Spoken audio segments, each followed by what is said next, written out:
میں ایک دوست کے ساتھ جا رہا تھا, پرانی بات ہے, پرانے واقعات یاد آتے ہیں. ایک رکشے والے سے ان کی گاڑی ٹکر ہو گئی, اترتے ہی رکشے والے کو برا بھلا کہنا شروع کر دیا, حد تیری ایسے. میں نے کہا یار یہ کون سا طریقہ ہے, پہلے آرام سے. کہہ رہے نہیں, آرام سے بات کی نا تو پھر یہ چڑھ جائے گا میرے اوپر. صحیح. اگر میں نے آرام سے, کیونکہ دونوں یہ سمجھتے ہیں کہ اصل ہے بدتمیزی. اصل کیا ہے, وہ یہ ان کا بھی سمجھتے ہیں کہ اسلام کا ایک چھٹا رکن ہے کہ کبھی بھی کسی بھی موقع پہ کسی سے تمیز سے بات, اصل تو بدتمیزی ہے, بات شروع کرو بدتمیزی سے. تو بھائی اصل تمیز ہے, ٹکر بھی ہو گئی, آپ کی غلطی بھی ہوگی نا, تو سوری کا ہی موقع دے دو اگلے کو.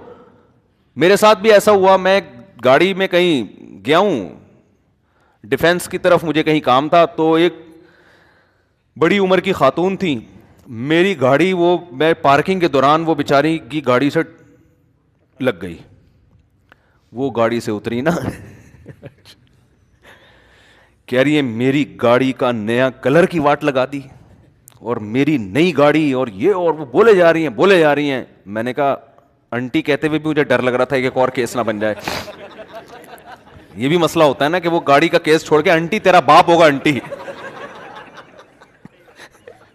میں تو پہلے تو یہ سوچتا رہا کہ میں بولوں کیا ان کو, خاتون بولوں, انٹی بولوں, بہن بولوں, کیا بولوں. تو خیر میں نے محترمہ بول دیا, میں نے کہا یہ تھوڑا بیلنس سا لفظ ہے. اب دیکھو ہم بھی جذبات میں آ کے انٹی بول دیتے ایک دم, تو گلے مسئلہ اور کیس گاڑی گئی ایک طرف. تو میں بڑے سوچ کے, میں نے کہا سوچ سمجھ کے محترمہ ایسے کر کے میں نے بات کی. تو اب وہ بولے جا رہی ہیں بھائی میرے سے, میں نے کہا میں مان رہا ہوں مجھ سے غلطی ہوئی ہے, تو اب آپ بتا دیں میں اس کو بنوا دیتا ہوں, میں پیسے دے دیتا ہوں, میں پیسے دے دیتا ہوں. میں نے دل میں سوچا یار غلطی اس کی ہے, ان کی ہے, میری ہے, کیا کیا انسان ہو سکتا ہے ان کی غلطی ہو, مجھے اب یاد نہیں ہوا کیا تھا. کہ اب کیا بحث کرے آدمی.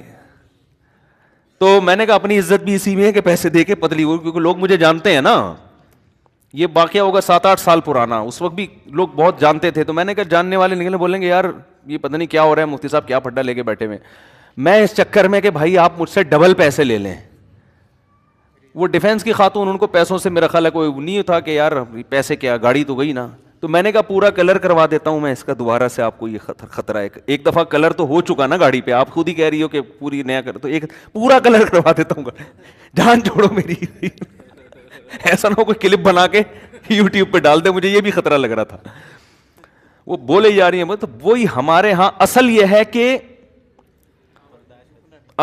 کہ پھڈا سب کا ہے, یہ انٹی کی بات نہیں ہے, سبھی کا ہے یہ تو. وہ انٹی سے اگر آپ کسی انٹے سے ٹکراتے تو وہ تو منہ توڑ دیتا آپ سے, حقیقت بتا رہا ہوں. وہ تو پہلے تھپڑ مارتا, مکے مارتا, اس کے بعد بات شروع کرتا. وہی مجھے یاد ہے نا کہ ایک آدمی کہیں کسی کے یہاں رشتہ لینے چلا گیا, یہ ذرا بیچارہ چھوٹی قوم کا تھا, غریب تھا, وہ بہت بڑے لوگ تھے. اس نے کہا ٹرائی کرنے میں کیا جا رہا ہے, اس کی شامت آئی ہوئی تھی. اب جب اپنے دوستوں کے ساتھ لڑکی والوں کے گھر پہنچا اور لڑکی کے والد نے اس کو گھر بٹھایا صوفے پہ, اس کو کیا پتا کس مقصد کے لیے آیا. یہ بہت بیچارہ لو لیول کا آدمی تھا, وہ بہت ہی اونچے خاندان کے لوگ تھے. یہ سیدھا سادہ, اس نے کہا ٹرائی کرنے میں کیا جا رہا ہے, انکار ہو جائے گا تو واپس آ جائیں گے, اس کو کیا پتا اتنی بے عزتی ہو جائے گی. تو جب یہ صوفے پہ بیٹھا, اس کے دوست احباب بھی بیٹھے, تو بھائی سیٹھ صاحب نے پوچھا کیسے آنا, وہ کہہ رہے آپ کی بیٹی کا رشتہ چاہتا تھا. اس نے پکڑ کے کوڑ دیا اس کو. اب اس کی بے عزتی بھی ہو رہی ہے, تو اس میں برداشت ہے. دیکھو یہ کپڑے جھاڑتے ہوئے کہتا ہے اچھا تو پھر میں انکار ہی سمجھوں. یعنی اس کا کہنے کے تھے آپ کے ہاں انکار کا یہی طریقہ ہے, منہ سے نہیں بولتے. اس نے زبان سے نہیں کہا کہ میری طرف سے انکار ہے, اس نے پکڑ کے کوڑ. وہی پاکستان کا جو اصل اصول ہے نا, اس پر عمل کیا کہ اصل تو مار کٹائی ہے, اصل تو غصہ ہے, بہت سخت مجبوری میں. ہاں وہ اس سے بھی بڑا سیٹ ہوتا نا, پھر سیٹ زبان سے انکار کرتا, کیونکہ پتا اگر میں نے کوٹ دیا تو یہ مجھے اس سے زیادہ کوٹے گا. تو مجبوری میں تو اخلاق سے بات کی جاتی ہے, اور بہت حلم, برداشت, بردباری. دیکھو کتنی بردباری اس میں, ورنہ یہ بھی تو کوٹ سکتا تھا نا کہ بھائی تم انکار کر دو نا, یہ کیا بات ہے یار, مار کوٹ کے کیوں بھیج رہے ہو. لیکن اس کو پتا تھا بھائی بڑا سیٹ ہے, کوٹ اور کوٹے گا. تو کتنی برداشت سے اس نے کہا اچھا تو پھر میں انکار سمجھوں آپ کی طرف سے, یعنی آپ اس پہ ایگری, چلو ہی نکل یہاں سے. تو اصل میرے بھائی اخلاق ہیں, اصل محبت ہے, اصل نرمی ہے. بہت شدید مجبوری میں غصہ ہے, شدید مجبوری میں. اور ہمارے ہاں کیا ہے, اصل غصہ ہے. تو یہ ہم سب کو سیکھنے کی ضرورت ہے.